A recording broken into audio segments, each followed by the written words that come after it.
परंपरा पालन करने का प्रश्न। अध्याय 15। तब यरूशलेम से कुछ फरीसी और शास्त्री यीशु के पास आकर कहने लगे, तेरे चेले पूर्वजों की परंपराओं को क्यों टालते हैं? क्या बिना हाथ धोए रोटी खाते हैं? उसने उनको उत्तर दिया, तुम भी अपनी परंपराओं के कारण क्यों परमेश्वर की आज्ञा टालते हो? क्योंकि परमेश्वर ने कहा है, अपने पिता और अपनी माता का आदर करना, और जो कोई पिता या माता को बुरा कहे वह मार डाला जाए। पर तुम कहते हो कि यदि कोई अपने पिता या माता से कहे, जो कुछ तुझे मुझसे लाभ पहुंच सकता था वह परमेश्वर को भेंट चढ़ाया जा चुका, तो वह अपने पिता का आदर न करे। इस प्रकार तुमने अपनी परंपरा के कारण परमेश्वर का वचन टाल दिया।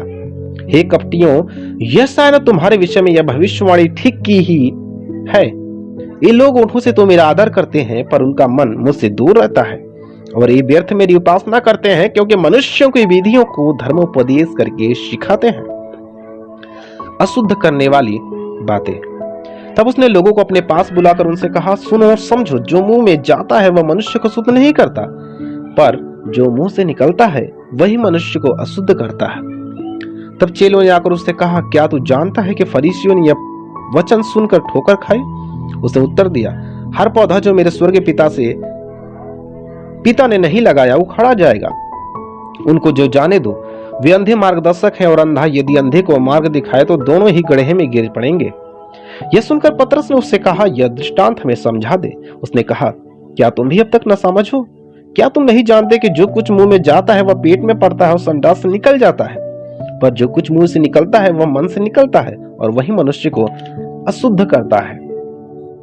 क्योंकि बुरे विचार, हत्या, पर स्त्री गमन, बेविचार, चोरी, झूठी गवाही और निंदा मन ही से निकलती है। ये ही है जो मनुष्य को अशुद्ध करती है, परंतु हाथ बिना धोए भोजन करना मनुष्य को अशुद्ध नहीं करता। कनानी जाति की स्त्री का विश्वास। यीशु वहां से निकलकर सूर और सैदा के प्रदेश की ओर चला गया। उस प्रदेश से एक कनानी स्त्री निकली और चिल्लाकर कहने लगी, हे प्रभु, दाऊद की संतान, मुझ पर दया कर, मेरी बेटी को दुष्ट आत्मा बहुत सता रहा है। पर उसने उसे वो कुछ उत्तर न दिया। तब उसके चेलों ने आकर उससे विनती की, इसे विदा कर, क्योंकि वह हमारे पीछे चिल्लाती हुई आ रही है। उसने उत्तर दिया, इस्राएल के घराने की खोई हुई भेड़ों को छोड़ मैं किसी के पास नहीं भेजा गया। पर वह आई और यीशु को प्रणाम करके कहने लगी, हे प्रभु, मेरी सहायता कर। उसने उत्तर दिया, लड़कों की रोटी लेकर कुत्तों के आगे डालना अच्छा नहीं। उसने कहा, सत्य है प्रभु, पर कुत्ते भी वह चूर चार खाते हैं जो उनके स्वामियों की मेज से गिरते हैं। इस पर यीशु ने उसको उत्तर दिया, हे स्त्री, तेरा विश्वास बड़ा है, जैसा तू चाहती है तेरे लिए वैसा ही हो। और उसकी बेटी उस घड़ी चंगी हो गई। अनेक रोगियों को चंगा करना। यीशु वहां से गलील की झील के पास आया और पहाड़ पर चढ़कर बैठ गया।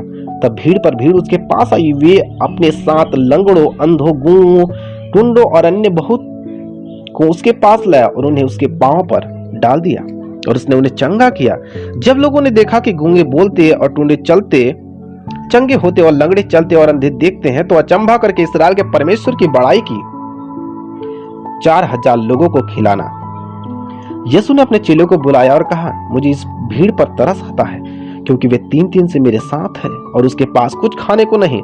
मैं उन्हें भूखा विदा करना नहीं चाहता, कहीं ऐसा ना हो कि मार्ग में थक कर रह जाए। चेलों ने उससे कहा, हमें इस जंगल में वहां कहां से इतनी रोटी मिलेगी कि हम इतनी बड़ी भीड़ को तृप्त करें?